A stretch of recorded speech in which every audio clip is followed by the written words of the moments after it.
All right, so you can see all these materials laid out here in front of me. I've got a lot of really fun stuff in these buckets. And today I'm going to be mixing up a hot compost pile. And if I have time, I'll maybe talk about setting up a static compost pile because there's a lot of similarities. But basically building an outdoor compost pile, a hot pile, a thermophilic compost pile, what does that look like? The basic gist is we're going to be mixing up materials that fall into one of three categories: organic material, stuff that was recently alive. Anything that was recently alive you can compost. It's going to fall into one of three categories: either carbon material or brown. You have your greens and your high nitrogen, and we'll get into more of the distinctions on that in a minute. But you're mixing up material from these three categories in some sort of ratio, and those materials, once they're mixed up, microbes are going to start breaking them down. And those microbes breaking that material down, if we got the ratio right, that material is going to get really hot from the metabolism of the microbes eating the food, okay? And that heat is going to kill pathogens and kill weed seeds, which are two things that we definitely don't want in our compost if we can do anything about it. Note that we're probably not going to ever kill all of the pathogens. We're just trying to reduce them to safe levels. And, you know, keep in mind, right, like a lot of your food stocks, if you're using food waste, there's some eggshells right there, you know, salmonella, E. coli, we're using manure, stuff like that, human pathogens. There's also going to be plant pathogens on some of these materials, and the end goal of the compost is to be generating something that we can put out in our gardens and our landscapes that's going to be beneficial for our plants, while also, you know, reducing waste, recycling waste. We want to make sure we don't have a lot of plant pathogens as well. So the heat of thermophilic composting, hot composting, is what kills the pathogens, brings them to safe levels, and also kills the weed seeds. And later in the video, we can talk about what temperature you need to hit for how long in order to actually reduce pathogens. You know, if you really want to be sure that you're reducing pathogens, you have to know how hot the pile is and how long it is hot for. They make special compost thermometers for that. If you don't have one, they are expensive. If you don't have one, I believe there's a way to modify kitchen thermometers to work for this task. So don't feel overwhelmed if you don't have the compost thermometer. And I really hope that no one feels overwhelmed by any of this. You know, if you're just getting, whatever level you're coming at, if you're just getting started, if you're experienced, whatever, don't feel like you got to get it right the first time. I think it's a learning process. It's fun, you know, no matter what, whether you do it exactly right or whether it totally doesn't work, whatever, you're still preventing waste from going to the landfill, and you're relating to your waste in a positive way, and you are getting organic matter that you can use. So I encourage you, even if you don't have a thermometer, even if you don't have all the ingredients to make the perfect pile, just get out there, mix it up, and see what happens. So let's talk about materials. Carbons or browns are typically things that are browns, but it's not that simple. Carbon-rich materials, typically you're looking at fall leaves. Like we have some fall leaves right here.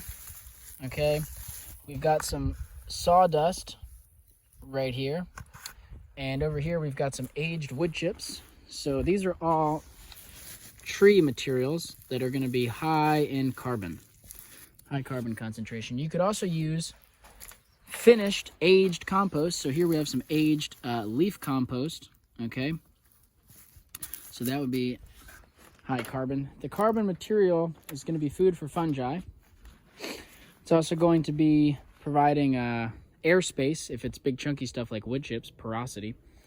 All organisms need carbon. All life needs carbon, so it is providing carbon for all life in the pile. A big role, an important role of carbon in the pile is that it is going to be trapping smells, okay? And soaking up excess liquid. So when you mix a lot of these other materials, things can get pretty smelly. We don't like smelling nasty stuff. Animals might smell that nasty stuff and want to get in and eat some of our waste. So we want to prevent that by mixing an appropriate amount of carbon in with the materials. Do note with stuff like sawdust, that sawdust is kind of fluffy and airy, bigger chunks. This sawdust is really fine.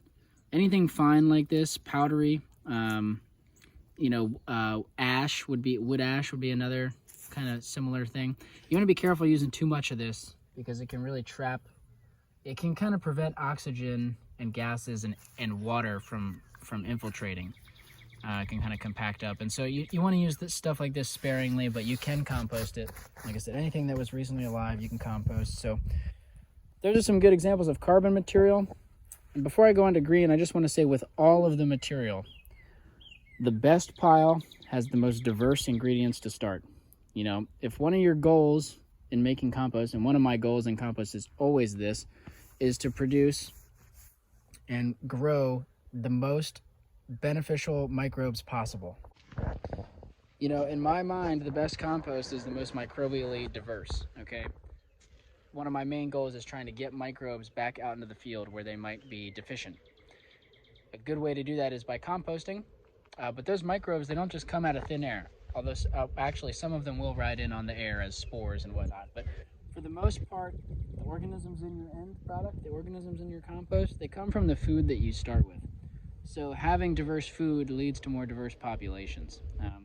So be getting inputs from as many places as you can, you know, as many types of wood chips as you can, as many leaves from as many trees as possible, stuff like that. Another caveat with wood chips is aged wood chips are going to perform a lot better in your compost pile than fresh. So definitely aged if you can. With all of this, again, don't feel like you have to get it right in order to do it. Don't be overwhelmed because you don't have wood chips or you don't have aged wood chips or all your wood chips are the same species of tree. Or try it. Mix it together. You'll have fun. It'll be worth it.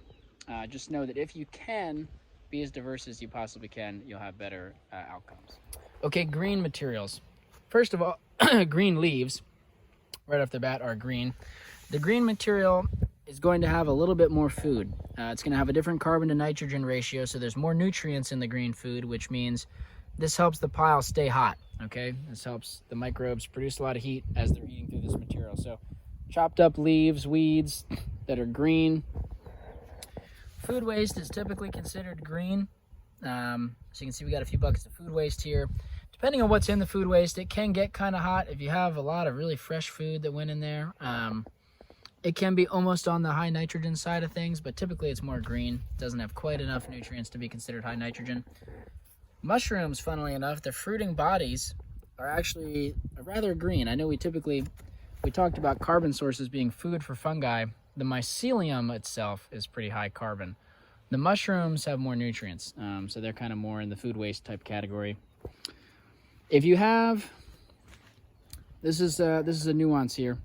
You see these buckets, they look like aged wood chips, and that's partly what they are. But what this really is I had built thermophilic piles in the past that did not meet their temperature requirements. They didn't get hot enough. They also haven't aged long enough to be completed compost, you know, in a static composting setup.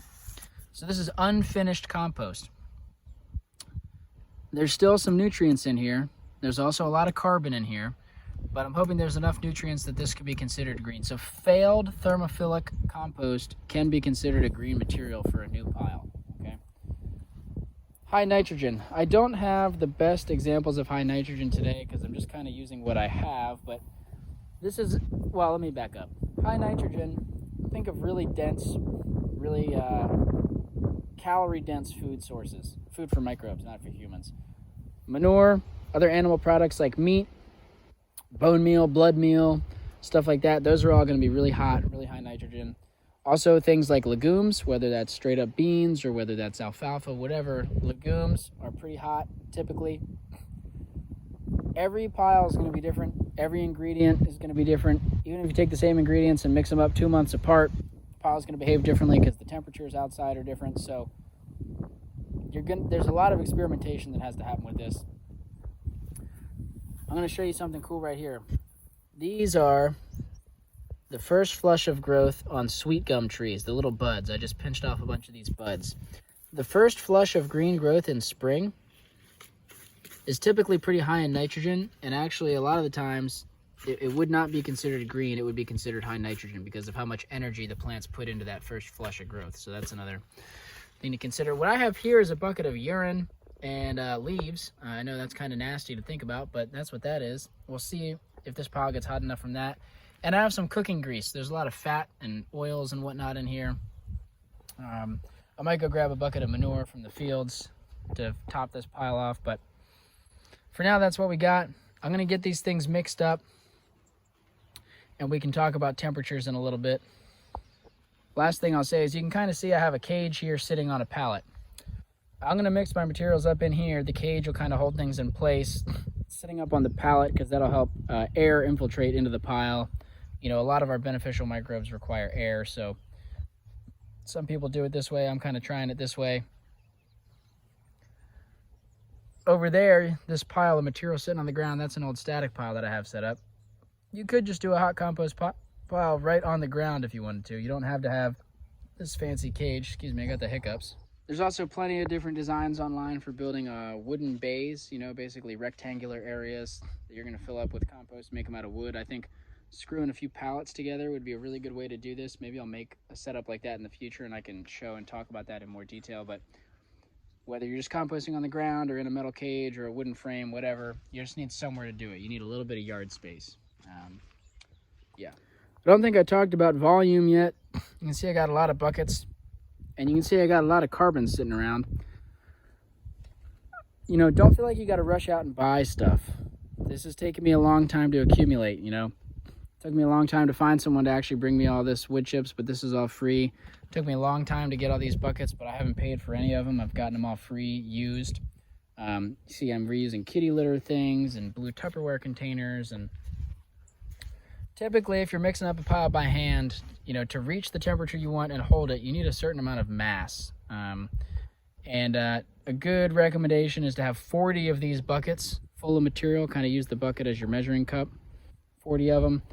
Don't feel like you gotta have exactly that, but that's kind of a basic starting recipe, is 40 of these buckets. That much material should give you enough mass to stay hot, stay hot, if you get the ratios right.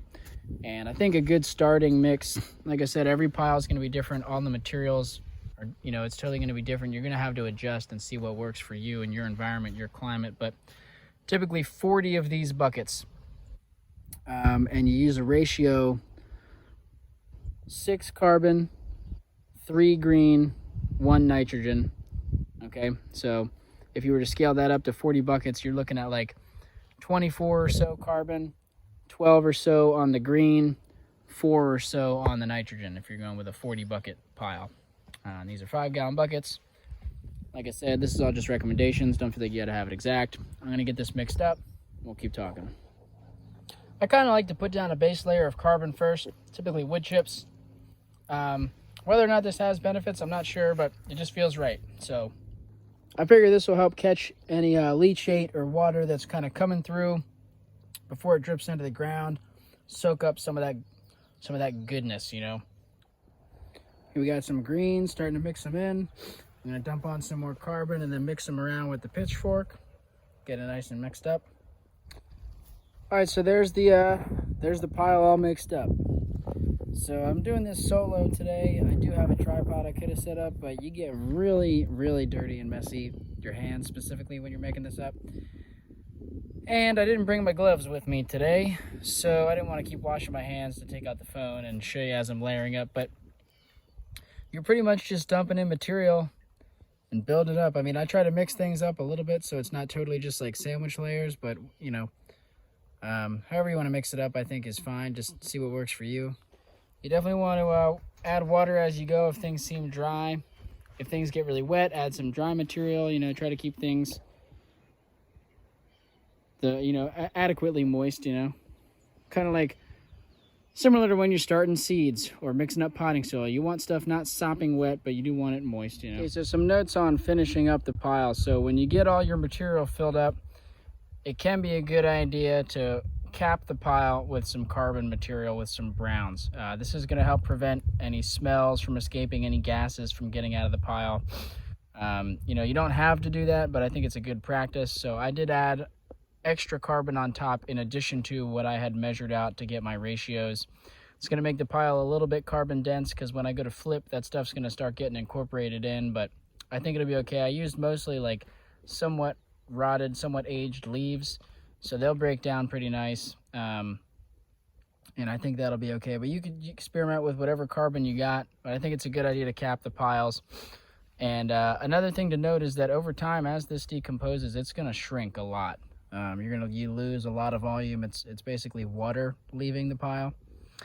And while we're talking about water leaving the pile, capping it's going to prevent a little bit of that. You know, it's going to kind of help retain moisture. That's another benefit. But if you're composting and you're out in the bright hot sun like I am here, it can be a good idea to cover this pile with something to prevent water loss. I've seen people use tarps. I like to avoid tarps and plastic if I can, just because that can prevent or slow down air exchange, gas exchange into the pile. I've seen some people, I'm going to try this for the first time today. I'm going to use an old bed sheet. This should be somewhat breathable. It's maybe not going to trap as much water, but it should, you know, shade the pile a little bit, slow down the evaporation, and but still allow more airflow and whatnot. So those are just, you know, some considerations as you're ending your pile. Now, as you go, you're going to want to water this pile, and what I mean is just, you know, as time goes on, as the days go on, you're going to want to continually water this, check the moisture, especially when you flip it. Be keeping an eye on moisture.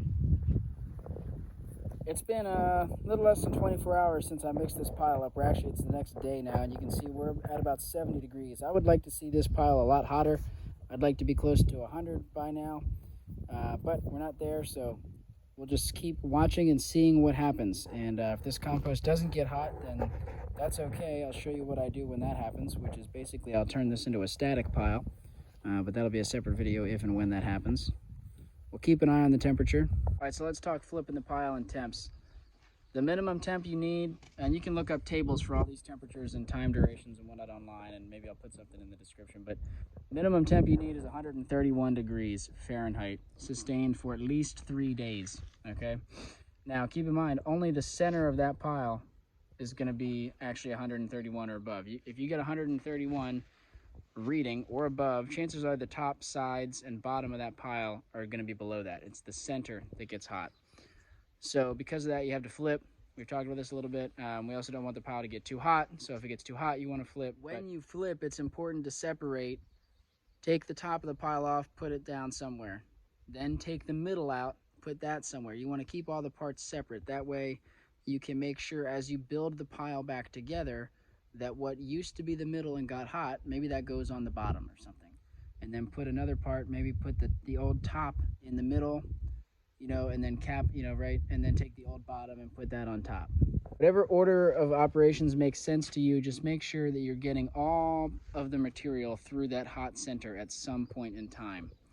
And as you're monitoring your temperatures, just know if you get above, you know, there's a range from like 130 to, I forget exactly what it is, 150 or something, it's 3 days. But if you're 150 to 160, it can be a shorter period of time held at that temperature. And same goes for like the 160 to 170 range. Like I said, you can look up a table and I'll try to put that in the description. I don't have it all, you know, memorized in my head right now. Once you know that you've put all that material through the hot center, and once the material no longer heats back up after being mixed, however many flips it takes to do that, you know, however many flips it takes to get all the stuff through the center, and however many flips it takes to where you flipped it and now it's no longer getting hot. That's how you know the thermophilic process, the hot process, is done. Compost is technically finished. At that point, the compost should really be aged for really as long as you can afford to age it. I mean, I think you know, anywhere from 3 to 9 months is a great period of time to age it, and you do want to be still watering it in that period of time. Don't let it get too dry. Don't let it get too wet. Keep an eye on it, and what you're monitoring for is how, you know, how much of the material is fully broken down just visually. How much of it is, you know, looks like compost, and is, you know, maybe it's not 131, but is it still hot? Is it still steamy? Is it 100 degrees? Is it 90 degrees? 70 degrees? 110 degrees? You know. When it's really fully aged and finished, it shouldn't be hot. It should be the same temperature as a pile of dirt. If you had a pile of dirt sitting there, basically, you know, it should be reasonably close to ambient, you know. It doesn't have to be exactly right. It's going to be, there's still a lot of mass there. There's still some microbes and activity. So it's going to be a little bit, maybe a little bit hotter, a little bit cooler than ambient, depending on what ambient is. But to be finished, it shouldn't be steaming, right? It should be reasonably cool. Cool enough that you would feel comfortable putting it in a pot and putting a plant in it. One other note on once your compost is finished, you know, finished thermophilic compost is a great food source for worms. If you have a worm bin going, great food source for worms. I really think best practice for trying to produce the highest quality compost is do a thermophilic to knock the pathogens and the weed seeds down, kind of, you know, deal with all the smells and all that stuff, and then feed it to worms and let the biology really just boom, you know. I think that's the way to do it. That's my favorite way to do it anyway. Anyway, we'll talk more about static piles in another video, because like I said, this might have to get turned into a static pile, but if you're making a static pile or interested in that before this video comes out, you can look up, one of my favorite ways to do static is the Johnson Sioux bioreactor. You can look up videos of that online. But you're basically just mixing up the materials the same way you would a hot pile, but use a little bit less nitrogen because you don't need it to get hot. And you're just going to wait. You don't have to flip it. You're just going to wait a long time until it's broken down, and we'll get into the nuances of that in another video. If your thermophilic compost fails to get hot, you could either incorporate that material into a new pile and mix in more high nitrogen and green stuff, or you could take this stuff and put it into a static pile, just let it sit for a year or so and break down slowly. And yeah, I hope this was helpful. I hope you all are encouraged and excited about composting wherever you're at. And yeah. And if you stuck around this long, thanks for being with me, and I'll see you.